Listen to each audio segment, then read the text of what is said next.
السلام علیکم ورحمۃ اللہ وبرکاتہ۔ آج ہمارا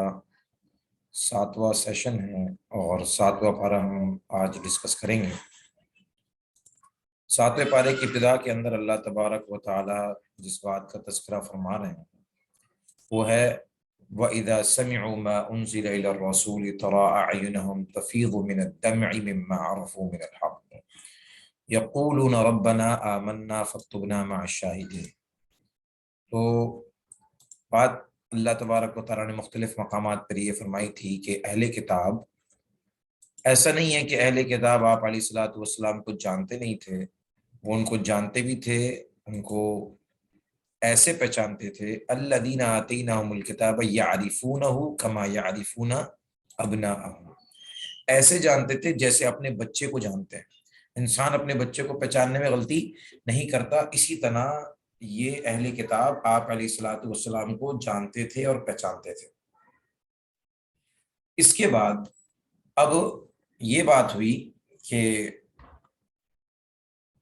لَتَجِدَنَّ أَشَدَّ النَّاسِ عَدَاوَةً لِلَّذِينَ آمَنُوا الْيَهُودَ وَالَّذِينَ أَشْرَكُوا وَلَتَجِدَنَّ أَقْرَبَهُمْ مَوَدَّةً لِلَّذِينَ آمَنُوا الَّذِينَ قَالُوا إِنَّا نَصَارَى ذَلِكَ بِأَنَّ مِنْهُمْ قِسِّيسِينَ وَرُهْبَانًا وَأَنَّهُمْ لَا يَسْتَكْبِرُونَ۔ اللہ فرماتے ہیں کہ آپ بہت شدید قسم کی عداوت پائیں گے ان لوگوں میں جو یہود ہیں، کن کے لیے؟ ایمان والوں کے لیے، اور آپ ان میں نصارہ کو جو عیسائی ہیں کچھ قریب پائیں گے۔ اور ساتھ ساتھ پھر 7ویں پارے کی ابتدا میں یہ فرمایا کہ بعض اہل کتاب ایسے بھی ہیں کہ جب انہوں نے قرآن کریم کو سنا تو ان کے ترا اعینہم کہ اے مخاطب آپ ان کی حالت دیکھیں گے کہ ان کی آنکھیں آنسوں کو بھا رہی تھی، مما عرفوا من الحق، کہ جب وہ حق کو انہوں نے پہچانا۔ یعنی یہ اہل کتاب کے بارے میں بیان کیا جا رہا ہے کہ اہل کتاب کے سامنے جب قرآن کریم پڑھا گیا تو بعض اہل کتاب ایسے بھی تھے جو رونے لگے، ان کو رونا آ گیا، رونے لگے اور روتے روتے ان کی آنکھوں سے آنسو نکل کے ان کی داڑھی اور چہرے پر آ گئے۔ یہ کس کے بارے میں تذکرہ ہے؟ فرمایا یہ حبشہ کا بادشاہ جو نجاشی ہے اس کے بارے میں اللہ تبارک و تعالیٰ نے یہ آیت نازل فرمائی کہ اہل کتاب آپ علیہ الصلوۃ والسلام کو جانتے بوجھتے حق کو چھپاتے تھے، لیکن بعض ایسے بھی تھے جنہوں نے جب حق کو سنا، قرآن کریم کو سنا، تو وہ یہ سمجھ گئے کہ یہ وہی نور ہے جو نور موسیٰ علیہ الصلوۃ والسلام لے کر آئے، جو نور عیسیٰ علیہ الصلوۃ والسلام لے کر آئے۔ یقولون ربنا آمنا فاکتبنا مع الشاہدین، کہنے لگے کہ اے ہمارے رب ہم ایمان لائے اور ہمارا نام گواہی دینے والوں میں آپ لکھ دیں۔ اب یہ ہمیں جیسے یہ ہوتا ہے نا کہ اللہ تبارک و تعالیٰ نے پہلے ایک مذہب آیا، پھر دوسرا مذہب آیا، پھر مذہب تبدیل ہوتے گئے، تو ان لوگوں کے لیے کیسے یہ آسان ہوگا کہ یہ اپنے مذہب کو چھوڑیں؟ تو دیکھیے مذہب جو ہے اللہ تبارک و تعالیٰ نے جو مذہب مقرر کیا ہے وہ اسلامی ہے۔ ان الدین عند اللہ الاسلام، اسلامی مذہب ہے شروع سے لے کے آخر تک۔ یعنی بنیادی جو عقائد ہیں کہ اللہ کو وحدہ لا شریک ماننا، اس کے علاوہ کسی کی عبادت نہ کرنا، وقت کے نبی کی بات ماننا، یہ دو باتیں بنیادی باتیں ہیں جو ہر زمانے میں ایک ہی رہی۔ انبیاء کی تعلیمات میں کچھ چیزیں تبدیل ہوتی گئی ہیں، نماز کے اوقات ہیں، نماز کی تعداد ہے، روزے ہیں، ان کے اندر کچھ فرق آتا گیا ہے، لیکن جو دین ہے ان الدین عند اللہ الاسلام، جو دین کے بنیادی نقطے ہیں وہ سب ایک ہی ہیں۔ اس کے ساتھ ایک اور بات بھی اللہ تبارک و تعالیٰ نے پچھلی قوموں کو بتلائی، سکھائی، سمجھائی کہ ان کی کتابوں میں آپ علیہ الصلوۃ والسلام کا تذکرہ بالکل کلیئر موجود تھا، اتنا کلیئر کہ وہ آپ علیہ الصلوۃ والسلام کو پہچاننے میں ان کو ذرہ برابر بھی مشقت یا مشکل کوئی پیش نہیں آتی۔ آپ اندازہ لگائیے کہ آپ علیہ الصلوۃ والسلام جب سفر پہ جاتے تھے تو شام کے سفر پہ خصوصی طور پہ دو آپ نے سفر کیے ہیں، ایک بچپن میں، ایک جب آپ بڑے ہو گئے تھے تو کیا، تو دونوں اوقات میں اس وقت کے جو بحیرہ راہب وہ فوراً آپ علیہ الصلوۃ والسلام کو پہچان گئے کہ یہ ابھی نبی نہیں ہے، بعد میں نبی بنے گا یہ شخص، اتنا ان کو یقین تھا۔ تو یہ بات اللہ تبارک و تعالیٰ نے تذکرہ یہاں پہ فرمایا۔ آگے یا ایھا الذین آمنوا لا تحرموا طیبات ما احل اللہ لکم ولا تعتدوا ان اللہ لا يحب المعتدین۔ دیکھیں یہاں پہ ایک بات فرمائی اور اس کے ساتھ ایک نقطہ ہے، فرمایا کہ اے ایمان والوں تم حرام نہ قرار دو ان پاک چیزوں کو جو تمہارے لیے اللہ نے حلال کی ہیں، اور حد سے تجاوز نہ کرو، اللہ حد سے تجاوز کرنے والوں کو پسند نہیں کرتا۔ دیکھیں بات یہ ہے کہ بہت ساری چیزیں جو حرام ہیں ان کو حلال قرار دینا یہ گناہ ہے، شدید قسم کا بہت بڑا گناہ ہے۔ اسی طرح جو چیزیں اللہ نے حلال قرار دی ہیں ان کو حرام قرار دینا کہ یہ مجھ پہ حرام ہے، یا اس کو ایسے اس کو کوئی چیز سمجھنا جیسے کوئی حرام چیز ہے اور اس کے کھانے والوں سے نفرت کرنا، یہ فرمایا یہ منع ہے۔ جس طرح حرام چیز کو استعمال کرنا گناہ ہے، اس طرح حلال چیز کو حرام قرار دینا یہ بھی منع ہے۔ ہاں یہ ایک الگ بات ہے کہ اگر آپ کو کوئی چیز نہیں پسند آپ نہ کھائیں۔ آپ علیہ الصلوۃ والسلام کے سامنے حضرت خالد ابن ولید رضی اللہ تعالیٰ نے جانور لے کر آئے اور آپ سے کہا کہ آپ کھائیں، کہا کہ ہم یہ نہیں کھاتے، لیکن آپ نے حضرت خالد ابن ولید رضی اللہ تعالیٰ عنہ کو منع بھی نہیں کیا اور لیکن خود کھایا بھی نہیں۔ تو یہ آپ کی مرضی ہے کہ چیزیں جو اللہ نے حلال کی اس میں کیا کھائیں اور کیا نہیں کھائیں، یہ تو آپ کی اپنی چوائس ہے، لیکن کسی حلال چیز کو حرام قرار دینا یہ مناسب نہیں ہے، یہ حد سے تجاوز ہے، اس سے ہمیں منع کیا گیا۔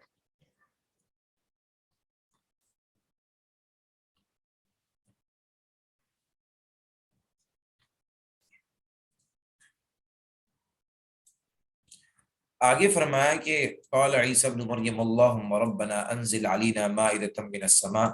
تکون لنا عیدا لأولنا وآخرنا وآیة منک وارزقنا وانت خیر الرازقین۔ اچھا پہلے یہ بات کر لیں ہم 101 کے اندر، لا تسألوا عن اشیاء ان تبد لکم تسؤکم وان تسألوا عنها حین ينزل القرآن تبد لکم عفا اللہ عنها واللہ غفور حلیم۔ فرمایا کہ اے ایمان والو ان چیزوں کا سوال نہ کرو کہ اگر وہ تمہارے لیے ظاہر کر دی جائیں تو تمہیں پریشانی ہو۔ دیکھیے چیزوں کو کوریدنے سے ہمیں منع کیا گیا ہے، جس چیز کا حکم کہا جا رہا ہے بس وہ کر لیں۔ آپ علیہ الصلوۃ والسلام نے حج کے بارے میں فرمایا کہ مسلمانوں کے اوپر حج فرض ہے، تو ایک شخص نے کہا العامنا ھذا ام للابد، آپ علیہ الصلوۃ والسلام خاموش رہے، دوسری مرتبہ خاموش رہے، تیسری مرتبہ خاموش رہے، پھر آپ نے فرمایا کہ دیکھو میں کہہ رہا تھا کہ حج مسلمانوں پہ فرض ہے، تم پوچھ رہے تھے کہ ہر سال فرض ہے یا ایک سال کر لیں، میں نہیں جواب دے رہا تھا، تم بار بار اصرار کر رہے تھے، اگر میں کہہ دیتا کہ ہر سال ہر مسلمان پہ حج فرض ہے تو وہ ہو جاتا۔ تو اس لیے جتنی بات کہی جا رہی ہے اتنا ہی کرو، اس سے زیادہ چیزوں کے سوال جواب میں نہ پڑو۔ بنی اسرائیل کا قصہ آپ کو پتا ہے کہ ایک شخص کی موت واقع ہوئی، ایک شخص کو قتل کیا گیا، تو پھر ہوا ایسا کہ انہوں نے کہا کہ بھئی ہم کیا کریں، کہا کہ گائیں ذبح کر کے اس کا گوشت اس پہ لگاؤ تو یہ زندہ ہو کے جواب دے گا کہ میرا قاتل کون ہے۔ تو انہوں نے کہا بھئی وہ گائیں کیسی ہو، اس کا رنگ کیسا ہو، اس نے کھیتوں میں کام کیا ہو نہیں کیا ہو، جتنا وہ سوال کرتے گئے اتنا وہ کنڈیشن لگتی گئی، جواب ملتا گیا، معاملات مشکل ہوتے گئے، یہاں تک کہ انہوں نے جو گائیں خریدی وہ سونے کے اس کے وزن کے بقدر سونا دے کے وہ گائیں خریدی ہے۔ لیکن اگر کہہ دیتے بھائی ٹھیک ہے گائیں کرنی ہے، کسی بھی گائے کو پکڑ کے ذبح کرتے، گوشت لگاتے، معاملات حل ہو جاتے، لیکن سوال کرتے گئے معاملات مشکل ہوتے گئے۔ آگے فرمایا کہ عیسیٰ بن مریم رضی اللہ علیہ السلام کی قوم نے ان سے کہا کہ آپ ہمارے لیے اللہ سے دعا کریں کہ اللہ ہمیں آسمان سے دسترخوان اتارے اور ہم اس پہ کھائیں اور اللہ کی نعمت کا شکر ادا کریں۔ اب دیکھیں یہ پچھلی قوموں کی عادت رہی ہے کہ وہ اپنی مرضی کے معجزے انبیاء سے اس کا سوال کرتے، مختلف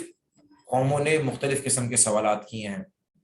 صالح علیہ الصلوۃ والسلام سے اونٹنی کا سوال کیا کہ آپ جو ہے پہاڑ میں سے اونٹنی نکلے اور اونٹنی نکل کے اسی وقت بچہ دے، اگر ایسا ہو جائے گا تو ہم ایمان لے آئیں گے۔ تو اللہ تبارک و تعالیٰ نے لوگوں کے لیے وضاحت کے لیے معجزے دیے ہیں، انبیاء کو مختلف انبیاء کے پاس مختلف معجزے تھے، لیکن لوگ اپنے حساب سے مطالبہ کرتے کہ ہمیں یہ معجزہ دکھاؤ۔ تو جب وہ اسپیسیفک کوئی معجزے کا سوال کرتے، اس سوال کے جواب میں معجزہ دکھا دیا جاتا اور دکھانے کے بعد قوم ایمان نہیں لاتی تو اس کے اوپر عذاب آتا۔ اس بات کا تذکرہ یہاں پہ فرمایا۔ امت مسلمہ جو آپ علیہ الصلوۃ والسلام کی امت ہے، اس پہ اللہ کی یہ مہربانی ہوئی کہ اللہ تبارک و تعالیٰ فرماتے ہیں وَمَا كَانَ اللَّهُ لِيُعَذِّبَهُمْ وَأَنْتَ فِيهِمْ، کہ ہم آپ پر عذاب، آپ کی قوم پر عذاب نہیں ڈالیں گے جب تک آپ ان میں ہوں گے۔ وما كان اللہ معذبهم وهم يستغفرون، اور ہم اس وقت بھی عذاب نہیں دیں گے کہ جب یہ لوگ استغفار کر رہے ہوں گے۔ یعنی اب دو باتیں تھیں، ایک بات تو نہیں رہی، جناب نبی علیہ الصلوۃ والسلام تو ہمارے درمیان نہیں رہے،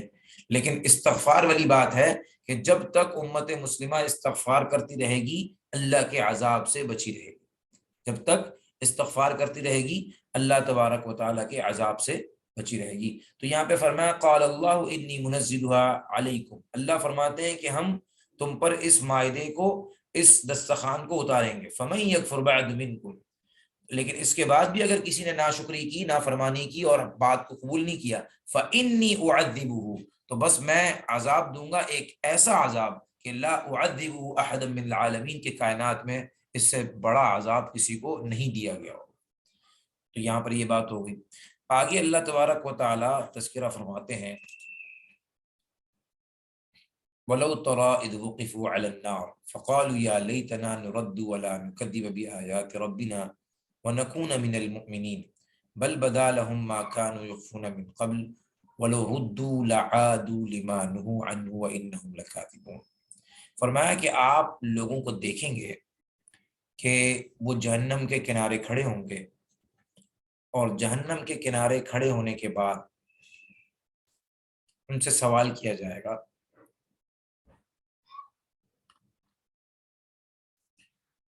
وَلَوْ تَرَىٰ إِذْ وُقِفُوا عَلَى النَّارِ، آپ دیکھیں گے کہ ان کو جہنم کی آگ پر کھڑا کیا گیا ہوگا، فَقَالُوا، وہ کہیں گے، یا لیتنا، ہائے کاش، نردو، ہمیں لوٹا دیا جائے، ولا نکذب بآیات ربنا، ہم اپنے رب کی نشانیوں کا انکار نہیں کریں گے، اس کو نہیں جھٹلائیں گے، ونکون من المؤمنین، اور ایمان والے لوگوں میں سے ہم ہوں گے۔ بل بدا لهم ما كانوا يخفون من قبل، اللہ فرماتے ہیں ان کے لیے ظاہر ہو چکی ہے وہ باتیں جس کو وہ پہلے چھپایا کرتے تھے۔ اب دیکھیے اللہ تبارک و تعالیٰ نے دین سب کے لیے بالکل وضاحت کے ساتھ پیش کر دیا ہے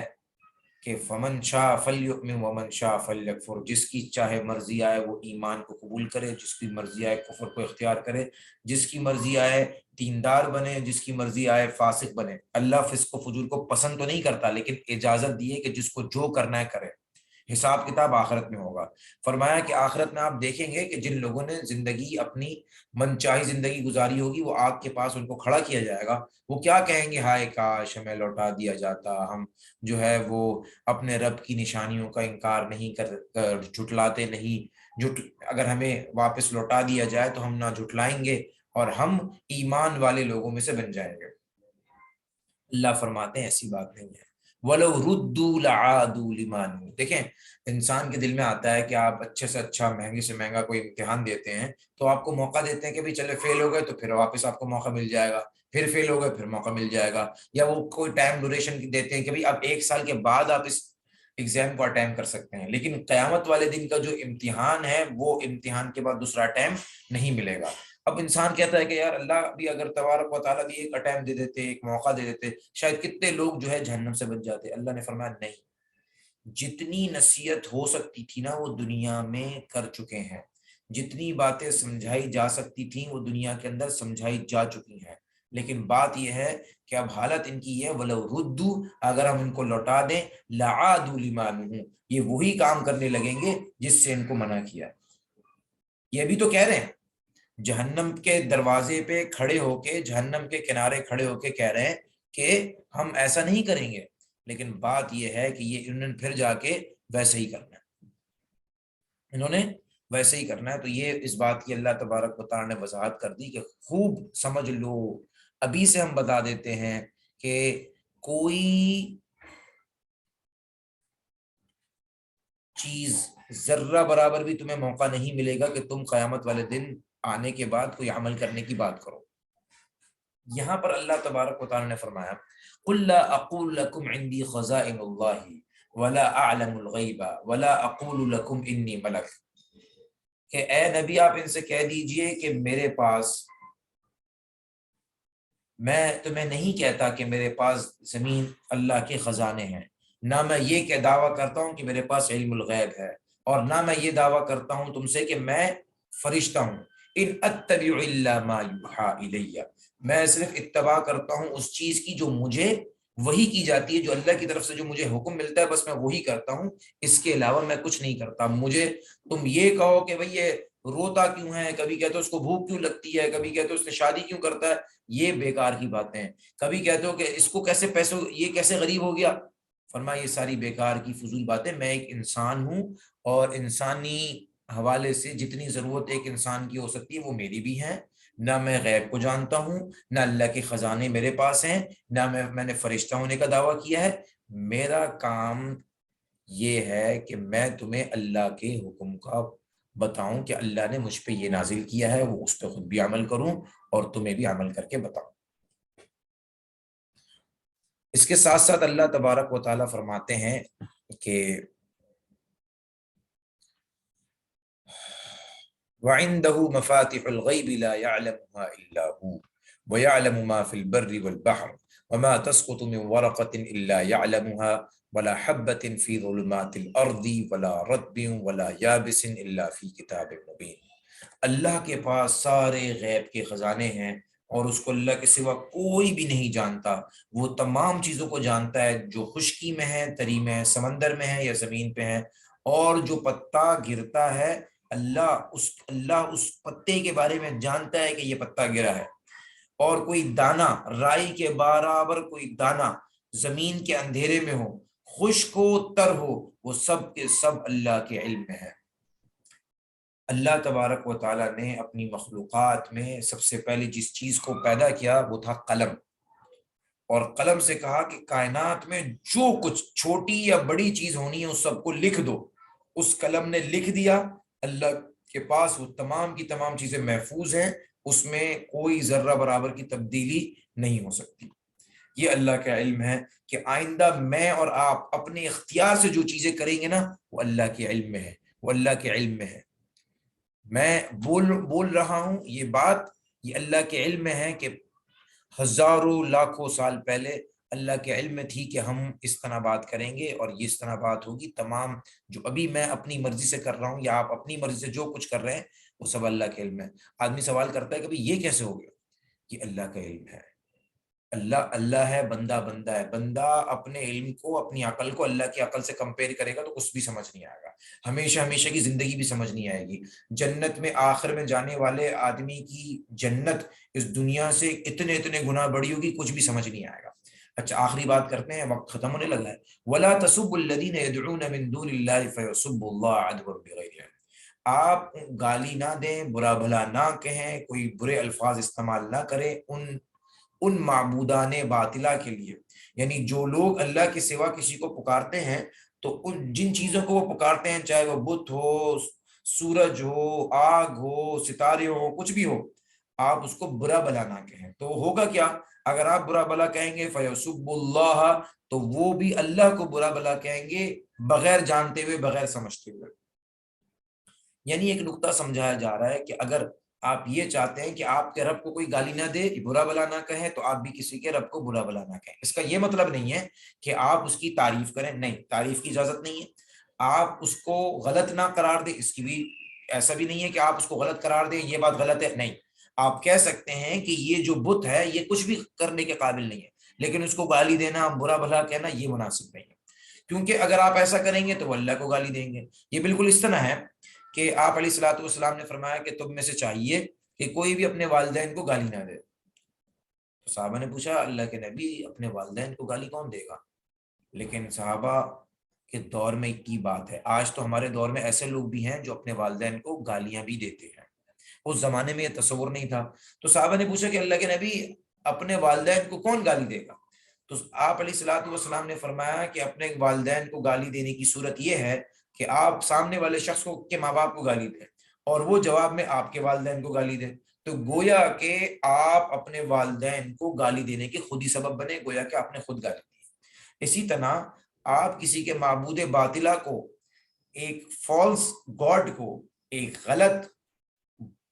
من گھڑت خدا کو گالی دیں گے یا برا بھلا کہیں گے تو وہ آپ کے حقیقی خدا کو گالی دے گا، اور اس کے سبب آپ خود بنیں گے۔ تو اس سے بچنا چاہیے۔ تو یہ کچھ باتیں تھیں جو 7ویں پارے کے حوالے سے عرض کرنی تھی۔ اللہ تبارک و تعالیٰ سے دعا ہے جو کچھ کہا گیا سنا گیا اس پر عمل کرنے کی توفیق نصیب فرمائے۔ وآخر دعوانا ان الحمد للہ رب العالمین۔